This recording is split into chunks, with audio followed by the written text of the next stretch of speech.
Hello students, let's start with chapter number 1, that is rational numbers.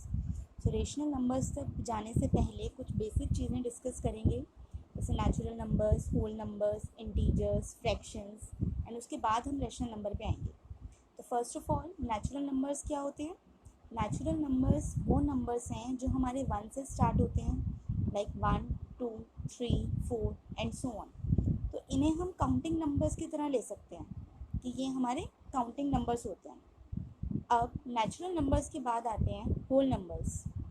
Whole numbers जिसमें हम zero और include कर लें तो वो होल नंबर्स का ग्रुप बन जाता है, like 0, 1, 2, 3 and so on, right. Next comes integers. Integers क्या होते हैं? नेचुरल नंबर्स के अगर हम सभी नंबर्स के नेगेटिव्स भी ले लें, लाइक 1 के साथ -1, 2 के साथ -2, 3 के साथ -3 एंड सो ऑन, और ज़ीरो भी इसमें इंक्लूडेड रहेगा, तो वो हमारे इंटीजर्स का ग्रुप बन जाता है. इंटीजर्स के बाद हमारा आता है फ्रैक्शंस. फ्रैक्शंस वो नंबर्स होते हैं जो भी हमारे p/q की फॉर्म में होते हैं, जहाँ p और q जो हमारे होते हैं होल नंबर्स होते हैं, बट इसमें ये कंडीशन होती है कि q हमारा ज़ीरो नहीं होना चाहिए. अब q हमारा ज़ीरो क्यों नहीं होना चाहिए? क्योंकि q डिनोमिनेटर में आ रहा है. अगर हमारा डिनोमिनेटर ज़ीरो होता है तो वो हमारी नॉट डिफाइंड कंडीशन हो जाती है, राइट. ऑल्दो न्यूमरेटर हमारा ज़ीरो हो सकता है, लाइक 0/1 भी आपका जो होता है वो फ्रैक्शंस में ही काउंट होता है, right. Next comes your rational numbers. So rational numbers भी हमारे p और q की फॉर्म में ही होते हैं, बट इसमें फ्रैक्शन से क्या डिफरेंट है कि यहाँ पे हमारे p और q जो होते हैं वो इंटीजर्स होते हैं. बाकी दूसरी सिचुएशन यहाँ सेम है कि q हमारा नॉन ज़ीरो होना चाहिए. p और q हमारे इंटीजर्स होने का मतलब है कि p और q की नेगेटिव वैल्यूज़ भी हो सकती हैं. लाइक 1/4 की अगर मैं बात करूँ तो 1/4 मेरा फ्रैक्शन तो है ही, ये मेरा रेशनल नंबर भी है, बट इसी की जगह अगर -1/4 मैं बोलूँ तो -1/4 मेरा रैशनल नंबर है, बट -1/4 मेरा फ्रैक्शन नहीं है. रीज़न इसके आगे नेगेटिव साइन लगा हुआ है, और फ्रैक्शंस कभी भी नेगेटिव नहीं होते. एक और चीज़, फ्रैक्शन का मतलब होता है किसी पूरी चीज़ का एक छोटा सा पार्ट. सो किसी भी चीज़ का पार्ट जो है आपका नेगेटिव में नहीं हो सकता. यू कैन नॉट से -1/4 part, you will say 1/4 part, right. तो रेशनल नंबर्स आई होप आप लोगों को क्लियर हो गया होगा. अब इसके बाद आते हैं इसकी प्रॉपर्टीज़ के ऊपर, प्रॉपर्टीज़ ऑफ रेशनल नंबर्स. तो सबसे पहली जो हमारी प्रॉपर्टी है that is closure property. Closure का मीनिंग समझते हैं क्या होता है? क्लोजर मीन्स कि आप अगर कोई भी दो नंबर्स ले रहे हो, उसमें आपने कोई भी ऑपरेशन लगाया, राइट. कोई भी ऑपरेशन अगर आप लगा रहे हो, उसके बाद जो आपका रिजल्ट आ रहा है वो भी उसी ग्रुप में से होना चाहिए जहाँ से आपके a और b थे. लाइक आपने 2 लिया, 4 लिया, दोनों रेशनल नंबर्स हैं. 2 और 4 को अगर आप ऐड कर देते हो तो वो आपका 6 हो जाएगा. तो अगेन 6 भी आपका क्या है? रैशनल नंबर है, राइट. सिमिलरली तो हम इसको बोलते हैं that rational numbers are closed under addition, कि एडिशन के लिए रेशनल नंबर्स हमारी क्लोजर प्रॉपर्टी को फुलफिल कर रहे हैं. नेक्स्ट आता है आपका फॉर सब्ट्रैक्शन, कि सब्ट्रैक्शन के लिए ये प्रॉपर्टी हमारी फुलफिल हो रही है या नहीं हो रही है.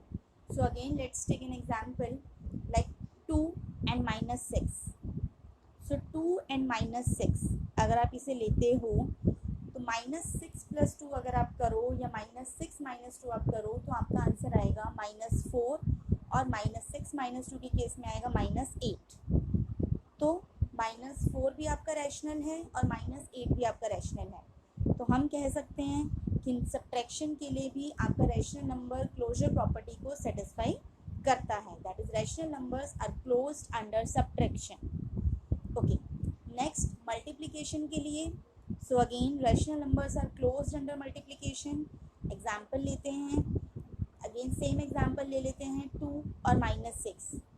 2 और -6 को अगर आप मल्टीप्लाई करते हैं तो आपका क्या बन जाता है? -8 बन जाता है. तो -8 अगेन आपका रैशनल नंबर है.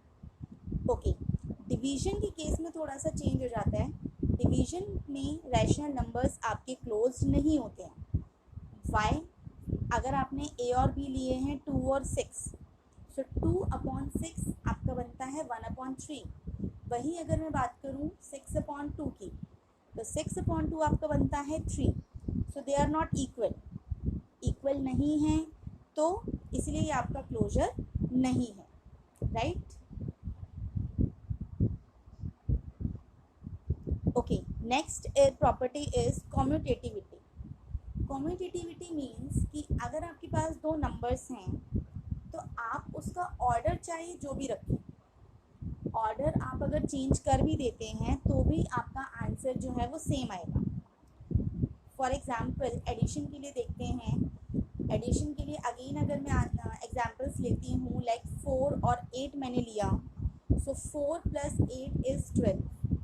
वहीं अगर मैं इसका ऑर्डर चेंज कर देती हूँ 8 + 4, that would also be 12। So that means addition आपका जो होता है वो आपका कम्यूटेटिव होता है। सब्ट्रैक्शन आपका कम्यूटेटिव नहीं होता है। वाई? लाइक 2 और -8, 2 - 8 आप करोगे तो -6 हो जाएगा। 8 - 2 आंसर विल बी 6। सो -6 और 6 आपके इक्वल नहीं है। सो सब्ट्रैक्शन के केस में ये आपकी प्रॉपर्टी फुलफिल नहीं होगी। Now next is multiplication. Multiplication के लिए चेक करते हैं। अगेन हम सेम एग्जाम्पल लेंगे, 2 और 6। So 2 × 6 is 12। ऑर्डर चेंज करेंगे, 6 × 2 इज़ अगेन 12। तो ये आपका कम्यूटेटिव हो जाएगा, बिकॉज ऑर्डर चेंज करने के बाद भी आपका आंसर सेम है। Last one is for division. Division के लिए भी आपका कम्यूटेटिव नहीं होगा। क्यों कम्यूटेटिव नहीं होगा? लाइक आपने लिया 2/8, so your answer will be 1/4। And अगर 8/2 लिया, so your answer will be 4। So answer आपका अलग आ रहा है, तो ये आपका कम्यूटेटिव नहीं है। स्टूडेंट्स, आज के लिए इतना ही। नेक्स्ट वीडियो में हम नेक्स्ट प्रॉपर्टी डिस्कस करेंगे।